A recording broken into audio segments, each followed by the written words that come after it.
Perfect. Welcome to another edition of Pod Jerky. On today's episode, we have director, writer, and actor Bill Foster. Welcome to the show. Thank you for having me. So I guess I'm going to start this off basically with what I've usually been starting interviews off with lately because of these crazy times that we are kind of in. How you doing with the whole COVID situation? How's your family? How's everyone doing? Yeah, so far we're all good. Nobody's caught it or anything like that. It's just the hassle of having to go through everything. They COVID knocked us out on our feature movie like 3 days getting it filmed, and they shut everything down. So there's some film going on, but I don't know how they're doing it. I'm trying to get waivers and stuff like that, but not having much luck. But yeah, that's the biggest effect right now. And here in Texas, it's even having an effect on getting supplies. I've got a friend in construction. They're 3 weeks away from getting windows for houses, lumber for houses, and so they're having to plan that far ahead. Just used to you called and had it there tomorrow, and now it's 3 weeks. So it's really knocking everything a lot slower. And we've had a vineyard, so we've been we've been working hard in that, which hadn't affected us there. But movie wise, it's pretty well shut us down. So we're just using this time to try to organize and develop screenplays and try to get everything ready. So when they do open the doors, we'll be ready to go.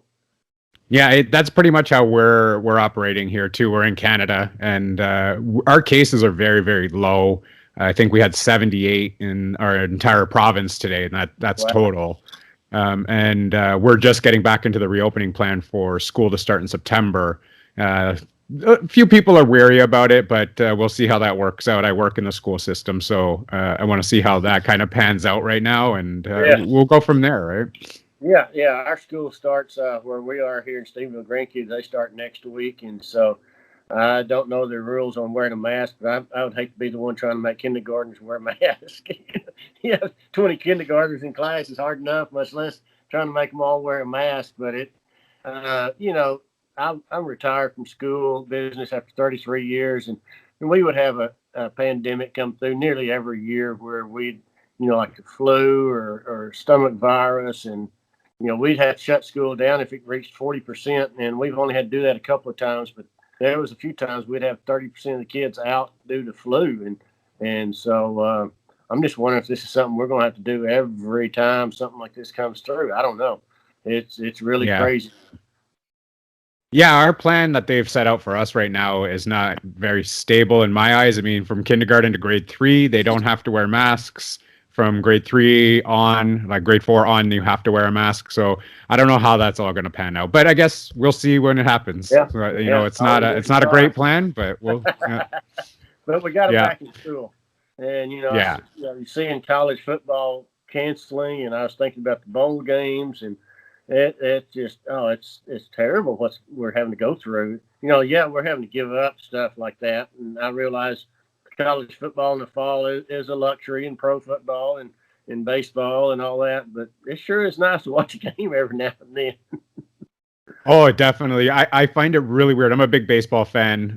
Canada, Toronto Blue Jays. They're not doing well to start right now, but they're a young team, so they're going to be good in a couple of years. But I find it really weird to watch with no fans. Yeah. And having cardboard cutouts and just the sound pumped through the speakers. It's just very strange. It is. I was wondering where the sound was coming from because I watched the Rangers the other day, and I was like, why is there crowd noise and there's nobody there? So I guess that's just reflectors.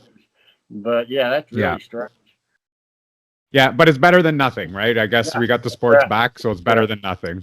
That's right. Anyway, we just don't know who.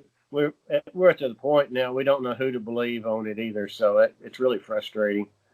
Yeah, that's for sure. Definitely. I have no idea. They tell us one thing one day, another thing another day. They set all these different rules, and then they don't follow the rules, and so it's just a big mess right now. My question is if the way they test it, they run that Q-tip way up your nose. If that's where why do we have to wear a mask if that's where they've got to go to test it? If it's so contagious, why can't you get it on the edge of your nose, your mouth? Otherwise, they go way up in there, and that was not fun. I wasn't feeling good one day, and they tested for it. Whoa. And he said, well, if it comes back, or if you want to do it again, we go even deeper. I was like, no. I won't be coming back. Yeah. My wife did the same thing. She went and got a test done, and she had she was going up to see her parents, and they're a little bit older, and they had some heart trouble, so she wanted to make sure. And she was like, "That was like the worst experience. That was terrible." Yeah, and if it's so contagious, why do I have to go so deep in your nose to get to the germs? Yeah. You know? But Yeah. you know, we do what we've got to do. And, you know, back in December, I lost my dad was in a nursing home, and you know, it was end of life anyway, and lost him to pneumonia. How we know that wasn't a strain of COVID back then? I mean, we just don't know. But We have no idea. And just we don't know when it's going to end. That's the problem. So we just got to keep Well, holding up. well, hopefully it ends soon. I mean, Yeah. I want everyone to get back to normal life, just to return to what it used to be. I mean, you know, there's going to be a new normal, Mm-hmm. but at the same time, you know, we want to get back to being able to see our friends and families and all that. Right now, we're in a social bubble of 10, so we're only allowed to actually interact with 10 people at a close distance. Otherwise, they have to be at least 6 feet apart. So you can do like backyard hangouts and stuff like that, but nothing like, you know. Yeah, we're having a get together here in a couple of weeks to preview the film, one of our films. I've got your 6, and you know, it started out we're going to keep it less than 10. Suddenly it's 16, and you're just like, okay, we'll have some of them stay over there, you know, stand over in that corner or wear a mask or whatever they feel like doing, you know. But you know, that's what we're going to have to do too, and so we just try to work around it. Yeah. Yeah. We got to do what we got to do, right? We'll all get through this and everything will be fine soon, hopefully.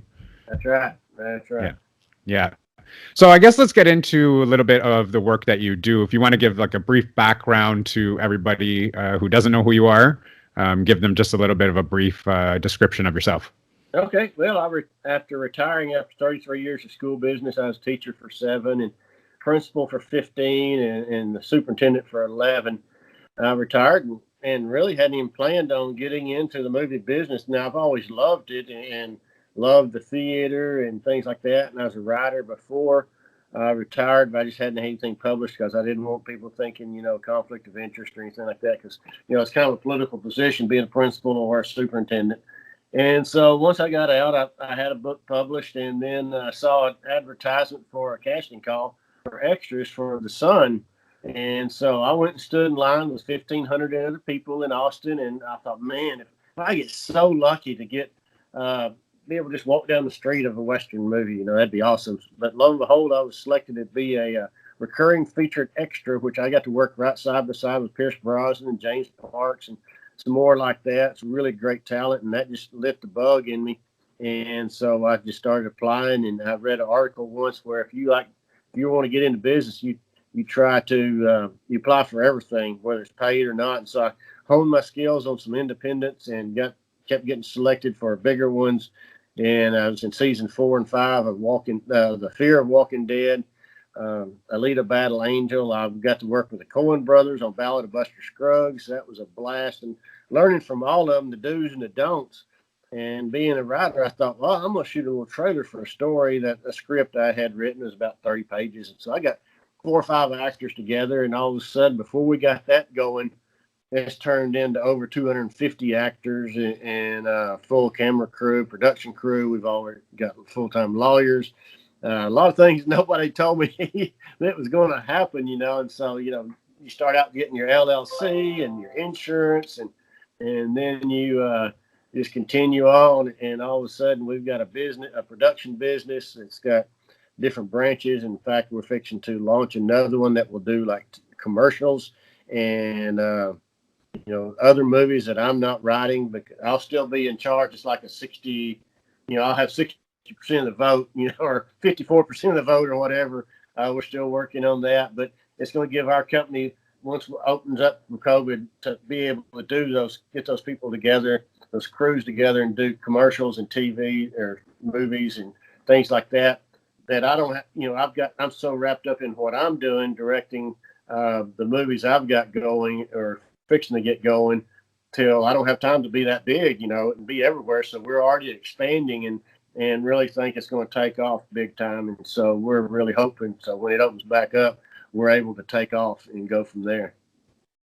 Yeah. Now, writing a script for a movie right now, did that come from? I guess you said you had written a book previously. Yes.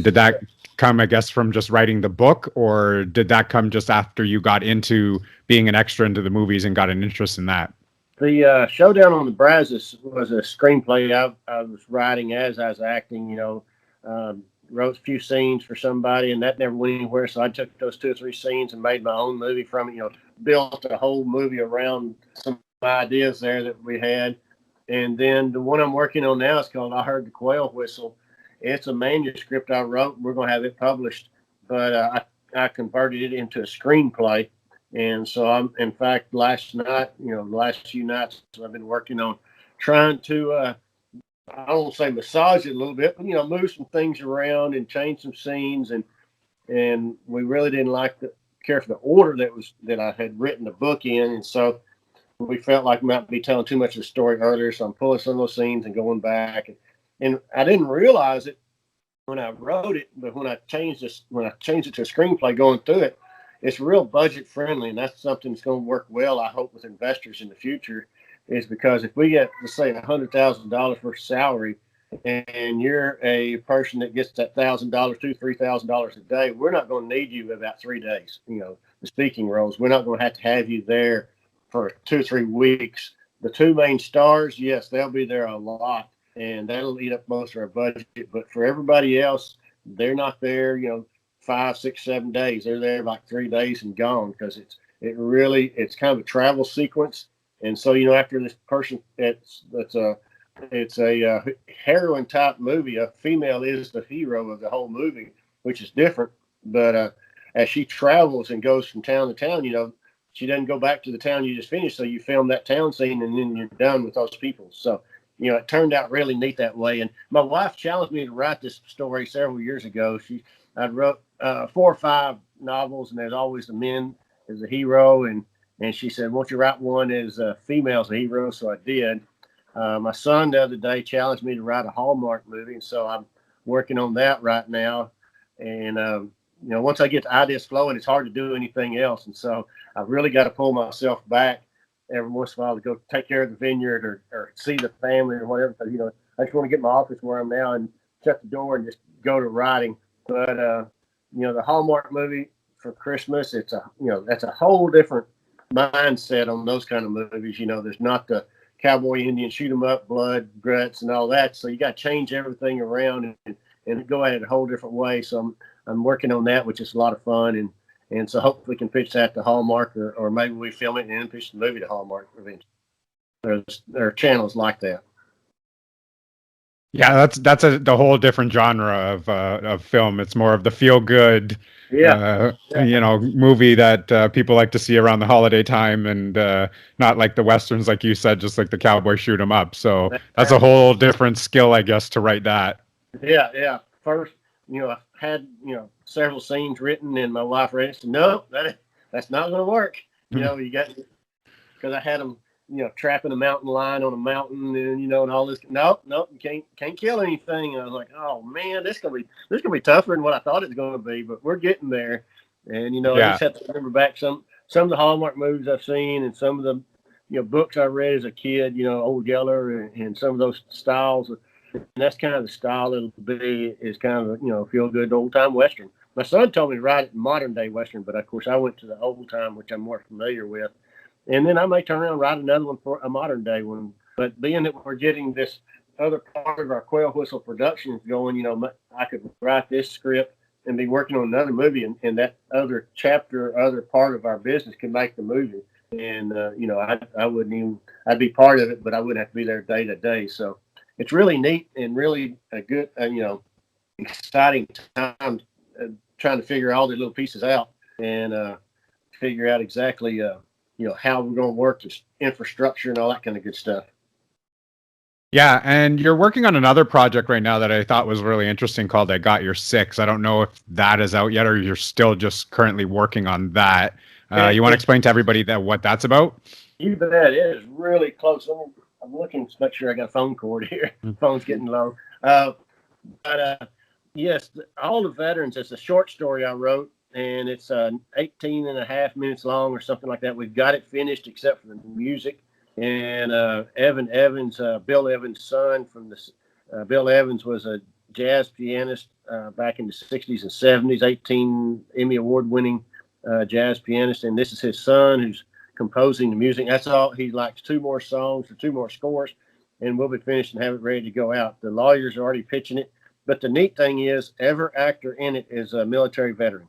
Everybody on camera. The only people that are not veterans are some voiceovers that's never seen during the movie. But everybody in the movie that you see is a military veteran. Extras, actors, and everybody. So it really was intriguing how that worked. We had an on-site counselor just in case. We didn't have to use her, but some of the soldiers, they came up to me and told me really how difficult it was for them to actually be around that many veterans again, because once they got out of the military, they hadn't been around other veterans that much, one or two, not 85. And all of a sudden, stories started coming up, a lot of laughter type stories, but just being around other veterans, some of them had a really hard time, and they had to sit back and kind of soak it in just for a little bit. But they did really well. The movie is turned out awesome. My wife helps me through all this, and when she's a detail person. I'm the creative person. She's the detail person. When we finished the other day watching it, from the editor, finally she gave me a high five and said it's done. So that's when I knew the editing was done. So as soon as we get those last two scores of music, it's a finalist at the Wild Bunch Film Festival. I'd encourage everybody to go online, and starting today at 5:00, you can vote for the poster contest online. And so we've got our poster there, and the person that designed the posters is also a veteran. And so he did that for us for free, and really neat poster. So hopefully we will, we won it last year as far as poster contest. Maybe we win it again this year.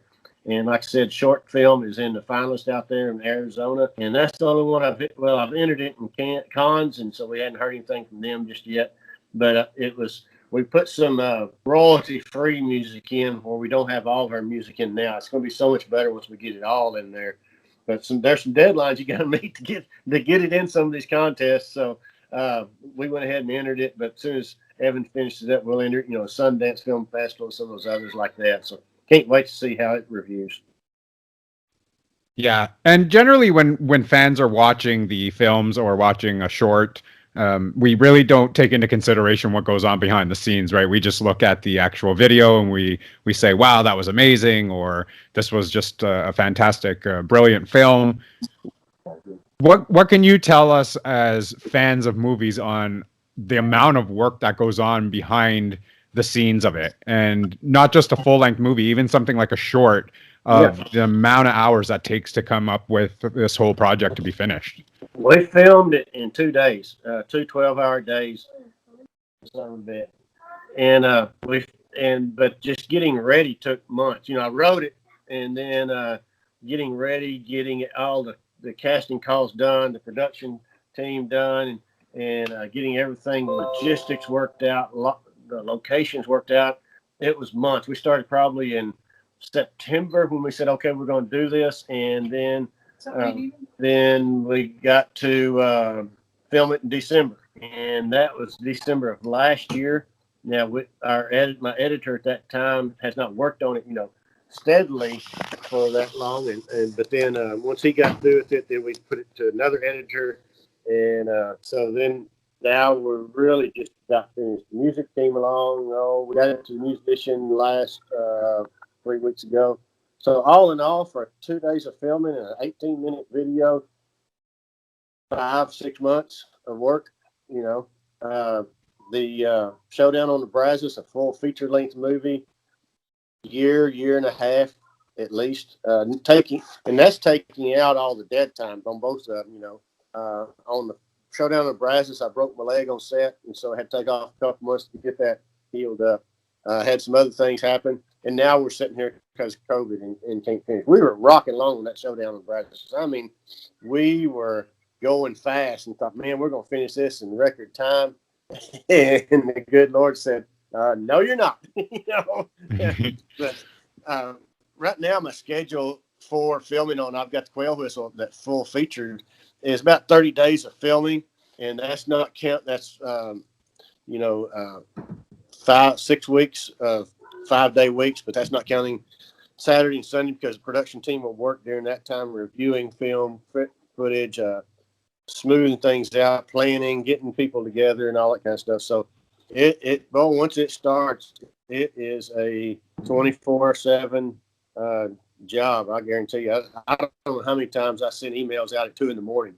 and had never gone to sleep yet. And finally went to sleep, at 3, or woke up at midnight, worked 2 or 3 hours, and fell asleep on my keyboard. So I had no idea it was going to be that taxing on me when I first started. But I love, the creativity is what keeps me going. Yeah, I mean, I talked to this about like with another actor as well, and he said, the same thing, kind of like it's a long process of going to casting calls and doing this, and then just getting the filming done and going on set. And I said I kind of liken it to podcasting as well. When I got into it, I didn't think that there was going to be so much work involved. I didn't think I would just hook up a mic and then here we go and we're done. But, I spend sometimes 10, 11 hours a day on just editing and trying to get promotions done and all this stuff. And it's just, you didn't think about that going into it. But I love it. I love what I'm doing right now. It's not a full-time job for me, but I mean, I'm having a blast doing it. We're doing very well. So, I mean, the end result is good and I'm enjoying doing it. I'm nowhere near the amount of work that you guys have to do putting into a movie. But that's all I can relate it to because that's what I do. Well, and too, just like you and I are sitting here communicating, you try to communicate with your editor distance-wise, whether it's through Zoom or whether you're just talking on the phone or email, and he changes what you think you changed, and he comes back, it wasn't like you thought it was, and so you send it back and say, no, refine it. 9 times out of 10, it's really close, but, and sometimes you make a list, okay, let's make these 6 changes, and 2 of them gets changed, and 4 of them don't. And then so it takes a week or 2 of back and forth to get those little changes made. The good thing about the next one, when we do it will all be on set. The large, I heard the quail whistle. We're going to have a place, and it's not going to be distance until we get it shot. And then, of course, editing will be different after that. But from the time we say, okay, let's get started, my production team will be together. And then once we get it going, then we'll all be together, and we're going to film it instead of this weekend, that weekend, 2 months from now, and all that. We're going to film it, 6 weeks in a row, or that's what our plan is, and get it all done, and then go to the editing room. So that's the way I want to do all my movies from now on. Be able to just sit down in the production room, plan them all out, say go. They get it done Monday, Tuesday, Wednesday, Thursday, Friday, and then we move on. So doing this on the weekends, filming this Saturday, next Saturday, 3 months from now, it's just so hard to get anything done. But that's just the way we had to do it, being it was a really small budget movie. But there was a major producer said it looked like it was a multi-million-dollar movie. So that's the best, compliment I can have, So, and you can see our trailer on YouTube. Just Google Showdown on the Brazzos to see our trailer there. And that's just a very small portion of what we've got coming. Yeah, I actually just watched that before I came on with you. I saw the trailer for it, and it looks really, really interesting. So everybody that's listening now, go and check that out. We'll give you all the social links later on towards the end of the show.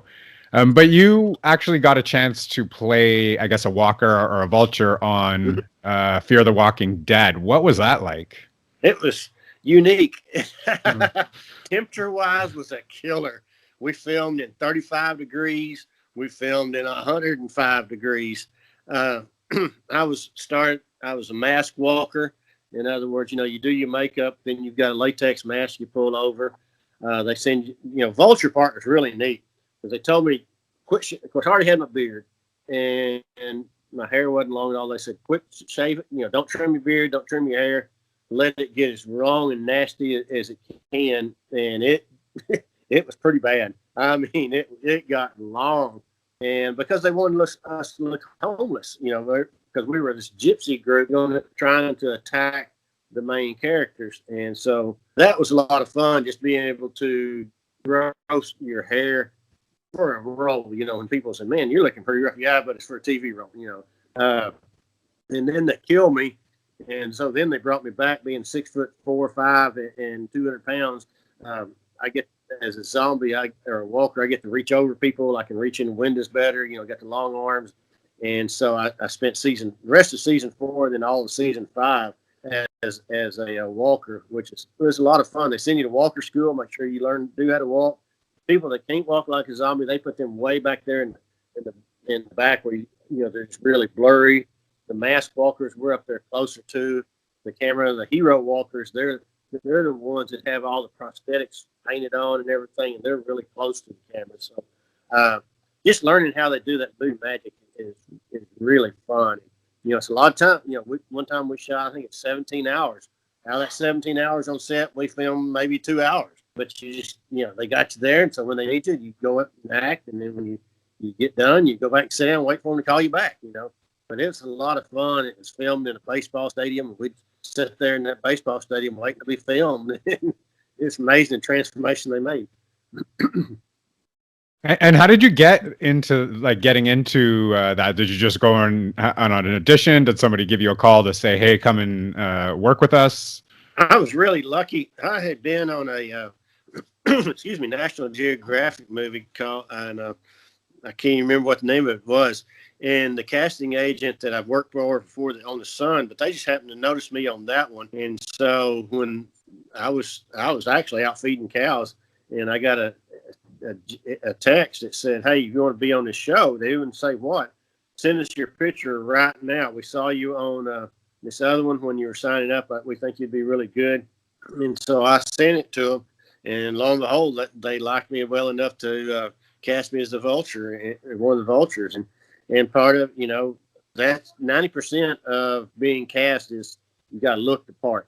And then 10% is acting. And, extras act too. Don't let anybody fool you. A lot of people say, "Oh, extras are not actors." Being a director now, good extras, bad extras, there's a big difference, You think if people think anybody can be an extra, you're totally wrong. Some cannot loosen up and walk without, glancing at the camera, or walk naturally across the street, or create a character and be talking not loudly, pantomiming, but, become that character on the side of the street, because we don't want them to stand there looking around, because that's not normal. As we ride into old West town, we want people crossing. We want people, talking and shaking hands and giggling and laughing and things like that, or show emotion. And some have a really hard time doing that, and some are naturals at it. So it's been a lot of fun. And, I still apply for extras very seldom, but but if it's a major one, I will. But I'm so wrapped up and busy with the production of movies now till I just really don't have time to do the extras anymore. But learned a lot from it. I learned a lot. Yeah, and you also said that you got a chance to work on Alita Battle Angel, and I just actually saw that movie last week or 2 weeks ago for the first time, and that's a neat little movie. How was that? I mean, a lot of it would be, I would imagine, CG. You'd probably be working a lot on a green screen. How was that working on that movie set? That was pretty neat. When I was first just an Iron City pedestrian, you're there, and that's the kind of extra stuff you really don't care for, because you're just there with, 200 or 300 other people walking up down the street and trying to, act normal and all that. And that was fun. But when they made me a featured extra on there, that was even better. And I played when Christoph walks out of the building and he looks at that drunk laying there on the street. That was me laying there. I got 3 seconds of big screen by myself, and then Christoph Waltz comes in the screen for a couple of seconds and moves on, which very seldom as an extra you get that much. And I screamed like a little schoolgirl in theater when I saw it, But that took 2 days. That 6 or 7 seconds took all of one night, or majority of one night and part of another night to get filmed right. And so that's pretty neat, because they had me playing that drunk, and wanted to make sure that I played it well, and I guess I did. But I thought all those years practicing in college finally paid off. Yeah, definitely, for sure. I mean, it seemed like a really interesting movie. I'd never had a chance to watch it, and then when I finally did, I was like, this is pretty cool. I mean, the I would imagine, I don't know if you got to stick around for most of the filming there at all, but I would imagine they did a lot of it on green screen. Yeah, they did. And just watching it myself, seeing where our set stopped and picked up with the green screen was amazing. The night we filmed the drunk scene, there was only a small group of probably 5 or 10 extras there, and they let us go behind the scene, or would take us. Our PA would take us behind the scenes, see Robert Rodriguez working, go in the tent and see the assistant directors and all the screens that they're watching through every camera. So we really got to see more than most people ever dreaming about getting to see behind the scenes. And so feel very fortunate and able to do that. And two, it was 3D. And so there was cameras everywhere. And so capturing where you could watch that on 3D. And we got to watch the two of the ladies that fought, on screen. We got to watch them warm up and go through their process of trying to go through the steps on how they're going to do the fight, synchronizing their swings and their kicks and their rolls. And that was amazing too, just to see that. Christoph Waltz, he's filming, he comes out and sits in the bench right beside you while he's resting, pretty neat stuff. Yeah. So what was one of your favorite projects that you worked on? Probably as an extra, The Sun. That was my first big one, but it was the longest also. We filmed probably 2 or 3 months. Being Western, I loved the Western genre, and just being able to go back in time like that. All of them have the goods and the bads. Probably second is Ballad of Buster Scruggs, getting to work with the Coen brothers. That was amazing. One morning, we're sitting there in the holding room, and it was an old saloon, and I look out the saloon doors, and they're perfectly framed. So with that saloon door was the Coen brothers with their scripts talking to each other. I thought, man, what I wouldn't have to have a camera right now, take a picture of that. And I told the guy beside me, I said, look at this, just old common everyday Americans we are, get the chance to be able to work with two guys as great as that in their field. And it's really, that was a lot of fun and a totally different type of atmosphere, but yet I love both those probably the best. Yeah, that's awesome.